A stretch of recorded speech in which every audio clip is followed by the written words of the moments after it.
My name is Boaz Ben-Moshe. I'm professor from Ariel University, the head of computer science department.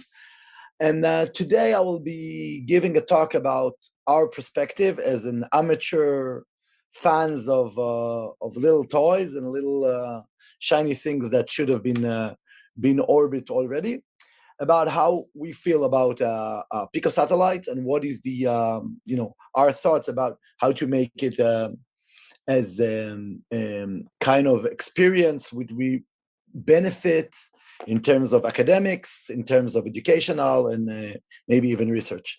So without further ado, I would like to thank the host and the opportunity to talk in this workshop, and let's dive into the details. So I'm going to be talking about a little bit of a history of our research team, maybe share some tips about what not to do or maybe not to follow our steps, and then jump into our current project, which is STALLA-2 and then STALLA-0 and 3. It's a little bit a weird name, STALLA-0, but I will elaborate on that. And then talk about the vision and our payload kind of thoughts about STALLA-2 and then show some images of the ingredients. Really, I would like you to understand what we think is kind of a breakthrough in terms of keep it simple and using cost commercial off-the-shelf devices. And the main part of the talk, I'm going to talk about the challenge of using laser for laser communication, not just RF, and how to put it all in a 300-gram picosat. I'm going to conclude with a few final remarks and maybe a few open questions for cooperation and so on. So this is our last image of our first satellite, which is named STALLA-1. And let's start. Oops. Okay, so this is our dedicated team. We are all amateurs. We are computer scientists, most of us. And I'm a professor, and the others are graduate students. Note that Michael here is on the square because he's the only engineer in the group. We are all computer scientists, so we think we write some code, obviously not the very best one, and he needs to, to make it a real satellite, and so in so many words. So what happened is that we kind of taught ourselves how to, how to stutter and maybe how to compute a link budget. But in the end of the day, we came from a computer science point of view. So we try to make things as software as possible or as simple as possible, or to avoid fancy or costly hardware. So our main theme is how to take commercial off-the-shelf devices and put it all together and just glue it with a piece of software, in so many words. And also we have a support team, which is at least twice as big, and we use a lot of amateurs from different fields of expertise to make things happen. So in a nutshell, our nano-satellite, picosatellite research project is named SATLA.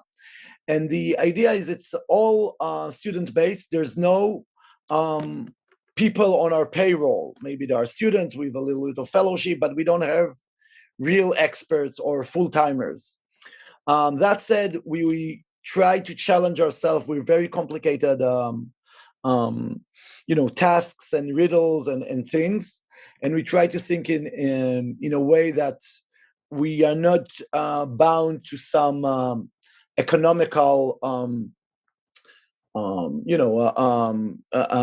idea, or we don't need a business model behind our project, because there's no business in the way we see it. It's just a matter of fun and a matter of how to try to mimic the Apollo effect of pushing students and young people and amateur of all types who likes space and satellites to take part in this project. So our main goal is to be able to use laser. You can think of it as standard laser pointers as a modem for picosatellite to be able to send real-time videos, if you would, or high bandwidth data towards Earth. On top of that, we play a lot with IoT.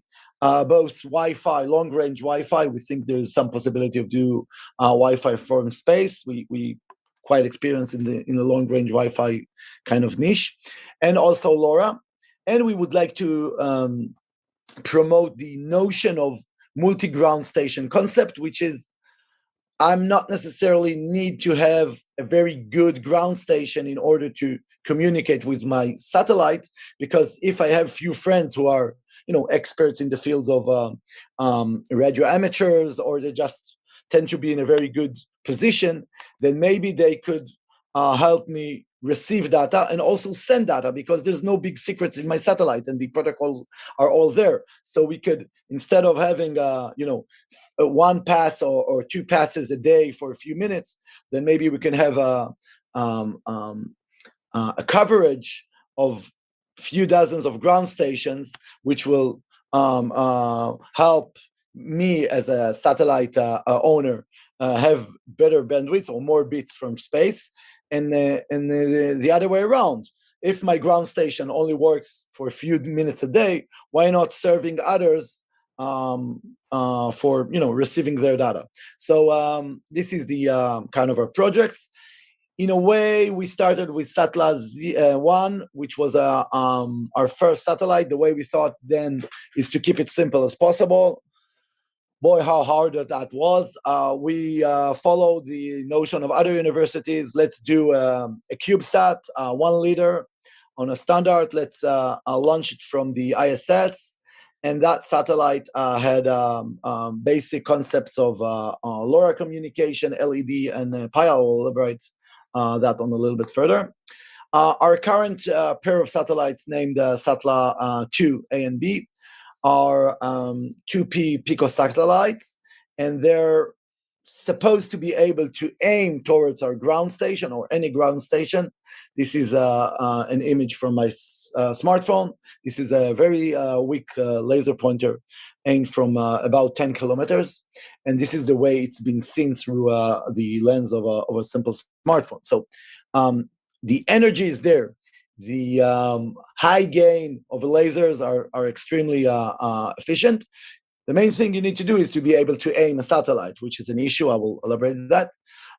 Regarding our educational thoughts, we try to take this initiative of working with open source and push it away further, have most of our code, hardware and software, being published for open source, mainly for the motivating a classroom $100 or $1,000 satellite that could allow youngsters, people from schools and maybe undergraduate students to play with satellites, to receive real satellite communication using their toy, and once they're ready to construct not just the engineering model but the flight model.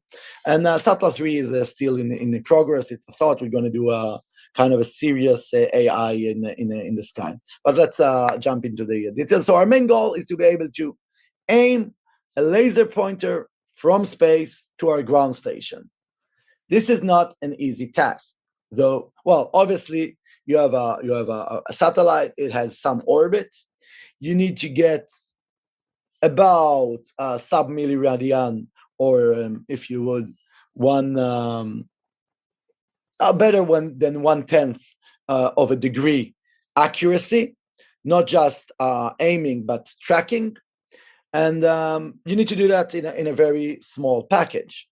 So in a way, we need to know where we are, GPS or GNSS wise. We need to have an attitude control determination system, and we need to have some sort of a feedback.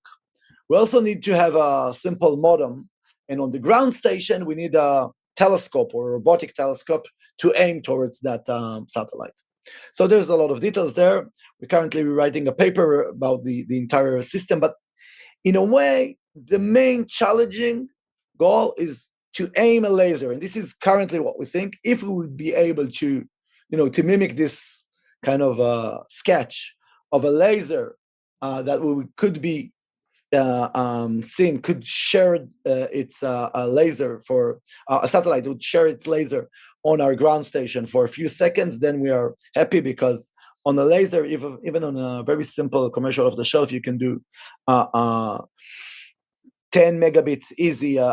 So even a window of few seconds could be sufficient for downloading images or videos or what more. So SATLA was our first satellite. As I mentioned, this is a few images of it. It's a 1U CubeSat. It contained LoRa both on UHF and on 2.4. I'm going to elaborate to that a little bit further regarding the SATLA-2. 2 Raspberry Pis with standard cameras, being able to upload code for that, should have been. But it's rest in peace. It's still in orbit, actually, we think, or at least the people from the space agency of the USA think. But it was unable to open its antenna, or some other bad things happened, and it's not functioning. Few amateurs thought they received it in a very weak signal, but we were not able to do that. And at the end of the day, we found that the extra planning we did for and all the process was extremely complicated to have it launched from the ISS. So this is few images. This is the integration. It's kind of complicated. All those aluminum rails should be, treated, and there's a lot of fine details that need to be done if you want to throw your satellite on a U level. Few other images. Yeah, so let's jump into our current model. So in our current model, we want to have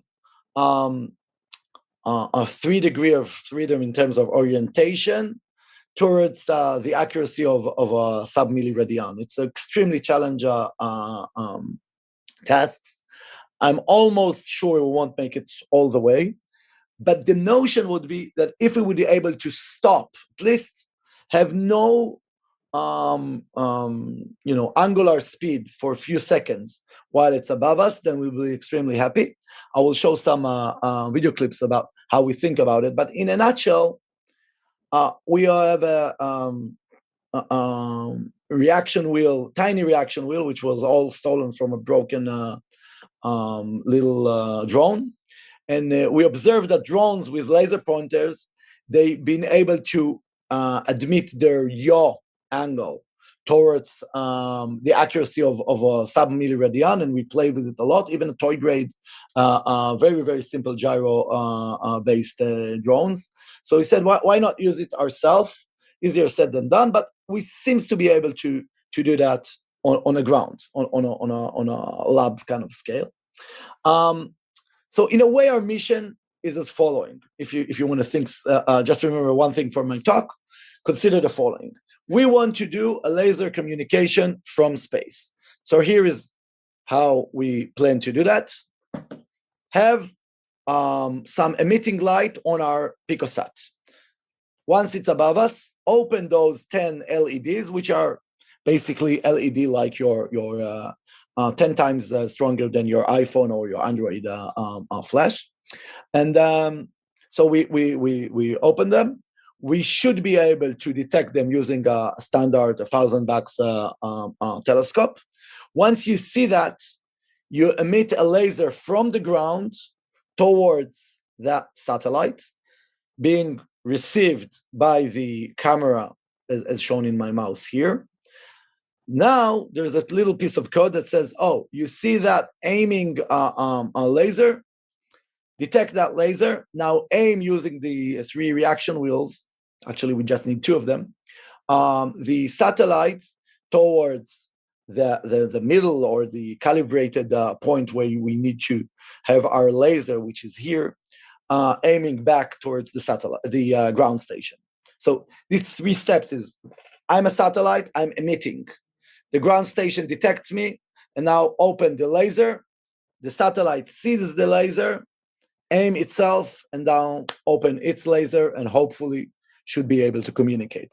Obviously, there's a lot of things can go wrong here. We computed the probability of success, and it's significantly below 2%, but we are optimistic that at least part-time we will be able to do that.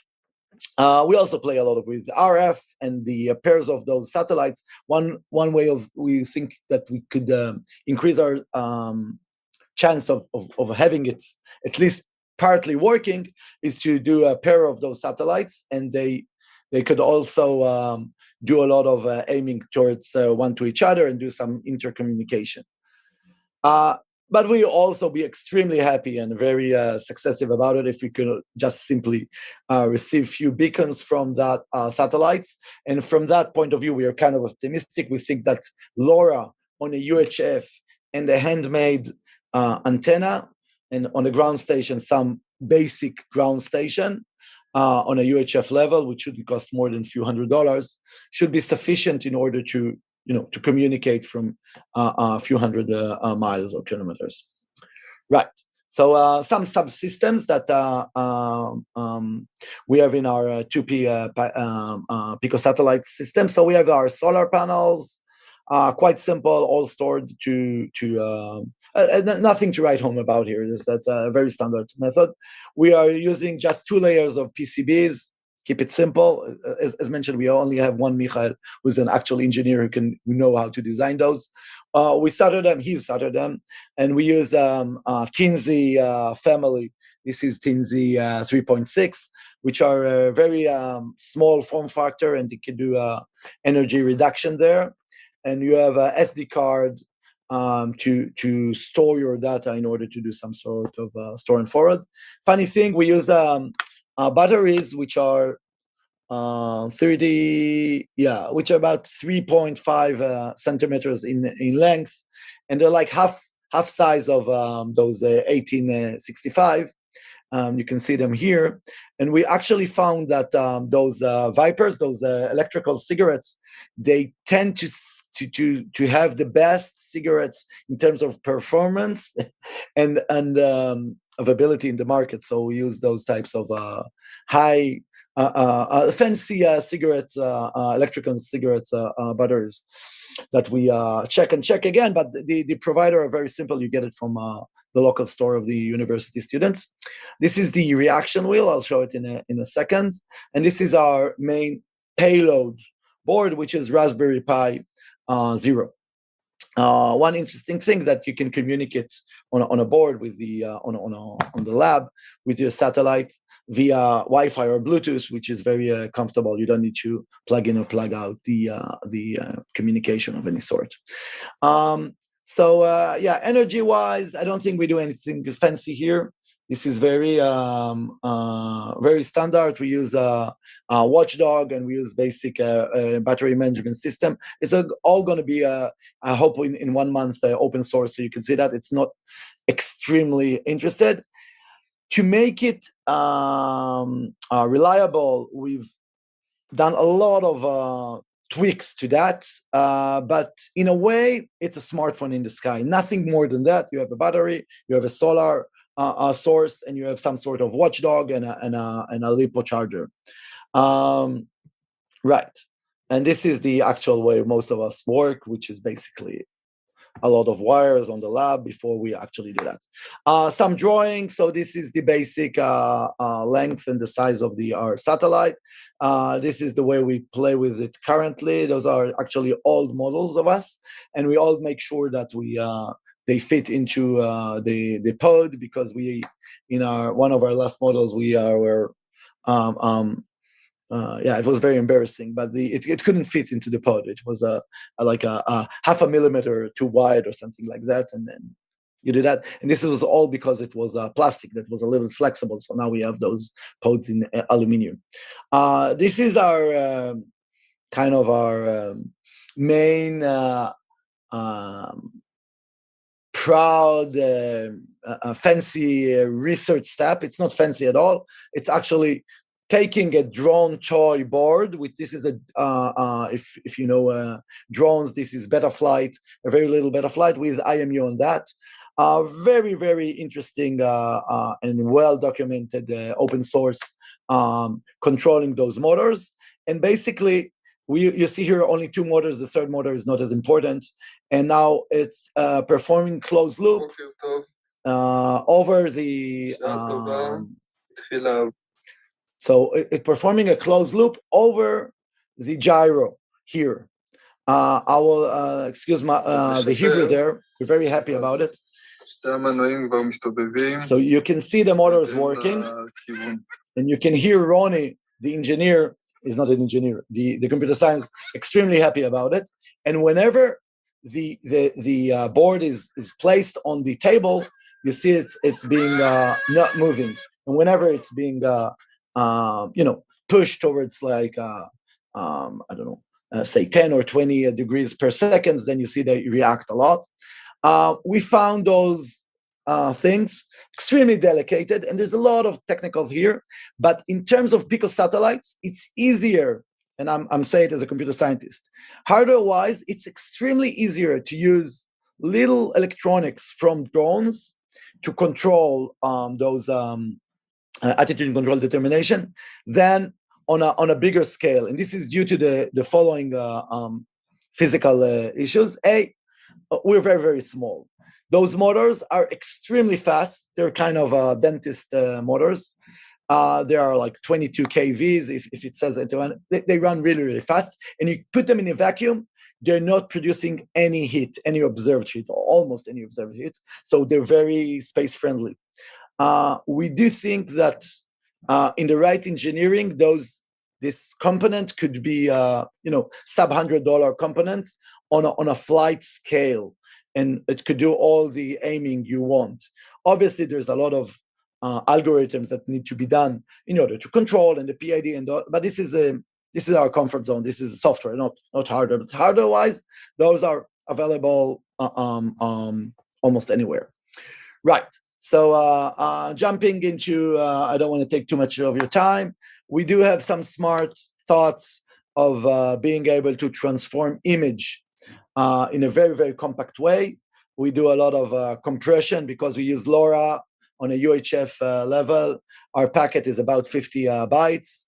So we think we could, defer the frequencies of the image and do a lot of geometry on board, detect the curvature of the earth, detect the sun, detect few of the stars, and decide, instead of sending the entire image, only crop it, but also crop it in terms of the frequency space. So not necessarily you need the low frequency or the high frequency in any of the images you want, and sometimes it's sufficient to send just few parameters about the image prior to actually sending it.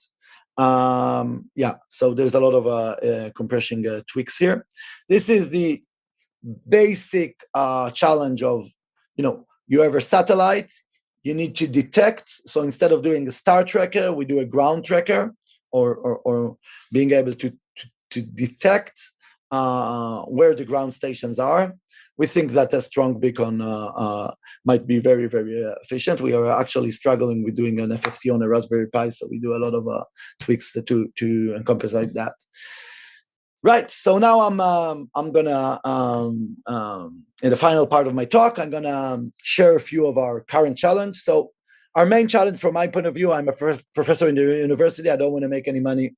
I'm not going to make any money. So instead of that, let's try to focus on educate the youngsters, open everything or almost everything for an open source, and being able to produce a very, very simple, we call it $100, but maybe it would be a few $100 classroom kit of satellite, which actually be able to have a camera and do some satellite stuff, but communicate with real satellites, which is very important, communicate with other schools, and then once a school have, build a kit, write their code, test it, maybe they could spend 10 times that much and have a model, which is, or a board, which is applicable for a 2p satellite, and they can have their real experience up there. So STALLA-2a initiative of open source is something I'm very passionate about. And then obviously the notion of having the ground station, this short talk, I was not able to explain about it, but there's a lot of there. Regarding toys, I can talk about ours. This is my main field of research. I play a lot with toys, so most of our knowledge regarding how to communicate and how to build payloads was done by long-lasting high-altitude balloons. You can do near space experiments there in a very cost-effective way. And at the end of the day, we do think that on a satellites on a cell phone scale, you can do a lot of edge computing. You can do a lot of AI. You can do a lot of software updating as our smartphone. So we currently think of what would be the best platform, smart platform to put on a 2P level, which could be a smartphone like satellite in the sky, a smartphone in the sky. So it could be like a software lab in the sky that a lot of people, a lot of students could upload their code up there. And regarding STALLA-3, that's a real project we try to do in the university, kind of a research project. So anyone who's interested in anything I've talked, I'll be happy to share my ideas and also to cooperate. As mentioned, we're not a money-making organization in any. So we really like to cooperate on the level of just the research of that and and we think this is the way to go. Thank you all for listening. I'll be happy to take some questions if we have time. And really, it takes a small tribe to construct and hopefully to launch a working picosats. Thank you.